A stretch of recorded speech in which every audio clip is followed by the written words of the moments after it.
പവിത്രം സീരിയലിന്റെ മറ്റൊരു സ്റ്റോറിയിലേക്ക് എല്ലാവർക്കും സ്വാഗതം. അങ്ങനെ പുളിക്കൻ എവിടെയാണെന്ന് അവർ കണ്ടെത്തുന്നുണ്ട്. പുളിക്കന്റെ താവളത്തിൽ പോയി പുളിക്കനെ കൈയോടെ പൊക്കാണ്. ഒടുവിൽ പുളിക്കൻ സമ്മതിക്കുന്നുണ്ട്. വാസവൻ സാറിൻ്റെ അടുത്ത് മുന്നിൽ എല്ലാം ഞാൻ സമ്മതിക്കാം, തുറന്ന് പറയാമെന്ന്. കോടതിയിലും പോയി എന്താണ് സംഭവിച്ചെന്ന കാര്യം എല്ലാവരോടും പറയാമെന്ന് പുളിക്കൻ സമ്മതിക്കണം. അങ്ങനെ ജോണി കുറച്ചപ്പുറത്തേക്ക് മാറി നിന്നോണ്ട് വാസവനെ വിളിക്കാണെന്ന രീതിയിൽ ചെന്ന് ശ്രീകാന്തിനെയും ചന്ദ്രശേഖരനെയും വിവരം അറിയിക്കുന്നുണ്ട്. പുളിക്ക് എവിടെയാണെന്ന് കൃത്യമായിട്ട് പറഞ്ഞു കൊടുക്കുക. അതിനുശേഷമാണ് വാസവനെ വിളിക്കുന്നത്. പിറ്റേ ദിവസം വാസവൻ വരാമെന്നും പറയുന്നുണ്ട്.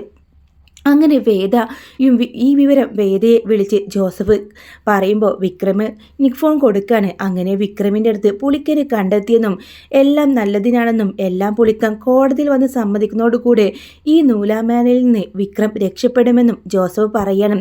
എന്നാൽ വേദ ഇങ്ങനെ ടെൻഷൻ അടിച്ചിരിക്കുന്നത് കാണുമ്പോൾ വിക്രം ചോദിക്കുന്നുണ്ട്, അല്ല താൻ എന്താ ഇങ്ങനെ ടെൻഷനായിരിക്കുന്നത്?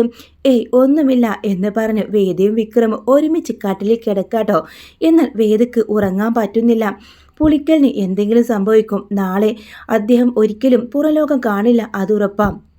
തൻ്റെ ഏട്ടൻ അയാളെ കണ്ടെത്തി അയാളെ ഇല്ലാതാക്കുമെന്ന് വേദയ്ക്ക് നന്നായിട്ട് അറിയാം. ആ ഒരു ടെൻഷൻ കൊണ്ട് തന്നെ അവൾ കട്ടിലിരിക്കുന്നത് കാണുമ്പോൾ കണ്ണ് തുറന്ന് നോക്കുമ്പോൾ വിക്രം കാണുന്നത് ടെൻഷനോടെ എന്തൊക്കെയോ ആലോചിച്ചിരിക്കുന്ന വേദയാണ്. അല്ല വേതാളം, നീ ഉറങ്ങിയില്ലേ? എനിക്ക് ഉറങ്ങാൻ കഴിയില്ല. അതെന്താ? എന്തൊക്കെയാണ് നീ പറയുന്നത്? അതെ, എനിക്കൊരു കാര്യം പറയാനുണ്ട്. കുറച്ച് സീരിയസ് ആണെന്ന് തോന്നല്ലോ. അതെ, പക്ഷേ അന്നത്തെ പോലെ പ്രശ്നം ഉണ്ടാക്കരുത് വിക്രം. ഞാൻ പറഞ്ഞത് കേട്ട് കഴിഞ്ഞാൽ ഇതുപോലെ ഇരിക്കണം. അപ്പം ശരിയെന്നും വിക്രം വാക്ക് കൊടുക്കണം. ഒടുവിൽ വേദ പറയുന്നുണ്ട്, പുളിക്കലിനെ കൊണ്ട് ഇങ്ങനെയൊക്കെ പറയിപ്പിച്ചത് എൻ്റെ ഏട്ടൻ ശ്രീകാന്താണ്.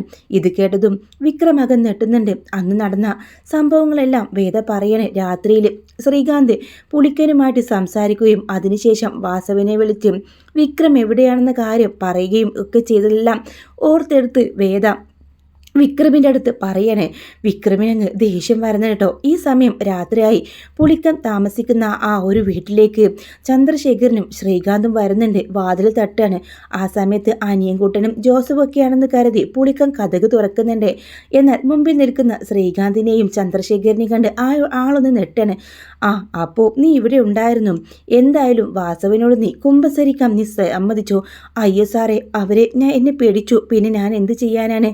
അല്ലെങ്കിൽ അവരെന്നെ കൊല്ലും. പക്ഷേ നീ സത്യം തുറന്ന് പറഞ്ഞാൽ നിന്നെ ഞങ്ങൾ കൊല്ലും. എന്തായാലും ഇനി നീ ജീവിക്കാൻ അർഹതയില്ല. കാരണം നാളെ വാസവന് ഇവിടേക്ക് വരും.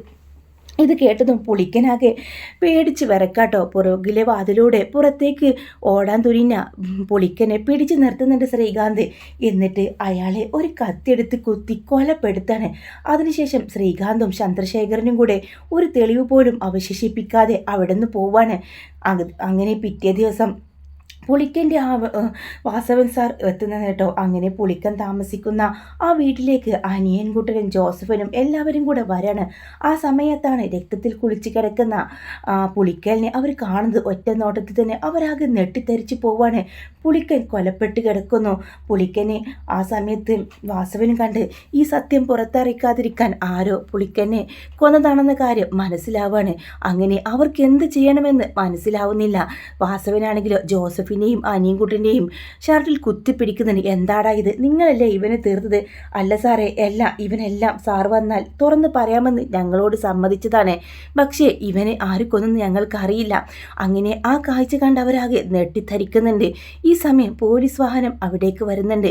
പുളിക്കലിൻ്റെ കൊലപാതകത്തിന് ഉത്തരവാദിയായിട്ട് ജോസഫിനെയും അനിയൻകുട്ടനെയും പോലീസ് അറസ്റ്റ് ചെയ്ത് കൊണ്ടുപോവാണ് കേട്ടോ.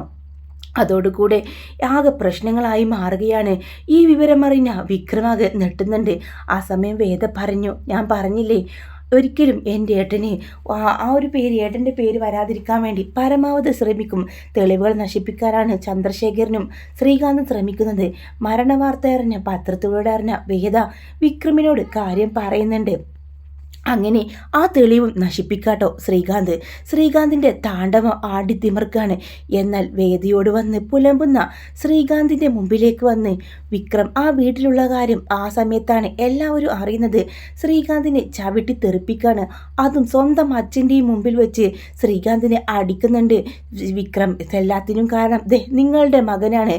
മകനെ നന്നാക്കാൻ പറ്റാത്ത നിങ്ങളാണോ വലിയ നിയമബദ്ധ്യപൻ എന്നൊക്കെ ചോദിച്ചുകൊണ്ട് ശങ്കരൻ നാരായണെ പറയുന്നുണ്ട് കേട്ടോ. അപ്പോഴാണ് അവരെല്ലാവരും മനസ്സിലാക്കുന്നത് വിക്രം എവിടെയുണ്ടെന്ന്. പുളിക്കൽ മരിച്ചുപോയ സത്യവും എല്ലാം മനസ്സിലാവാട്ടോ. വാസവനെ അപ്പോഴും കൊന്നത് ജോസഫും ഇവരൊക്കെ തന്നെയാണെന്ന് വിശ്വസിക്കുകയാണ്. പക്ഷെ വാസവിന് എന്തോ ഒരു പന്തിക്കേട് മനസ്സിലാവാട്ടോ. ഒടുവിൽ വിക്രം ആ വീട്ടിൽ നിന്ന് ഇറങ്ങേണ്ട ഒരു അവസ്ഥ വരികയാണ്. സത്യം തെളിയിക്കാൻ വേണ്ടി വേദയും ഒടുവിൽ ശ്രീകാന്തിനെ പോലീസ് അറസ്റ്റ് കൊണ്ടുപോകുന്ന ആ രംഗം നമുക്ക് എത്രയും പെട്ടെന്ന് കാണാൻ സാധിക്കുമെന്ന് കരുതുന്നു. വീഡിയോ നിങ്ങൾക്ക് ഇഷ്ടമാണെങ്കിൽ ലൈക്ക് ചെയ്യാനും ചാനൽ സബ്സ്ക്രൈബ് ചെയ്യാനും മറക്കല്ലേ.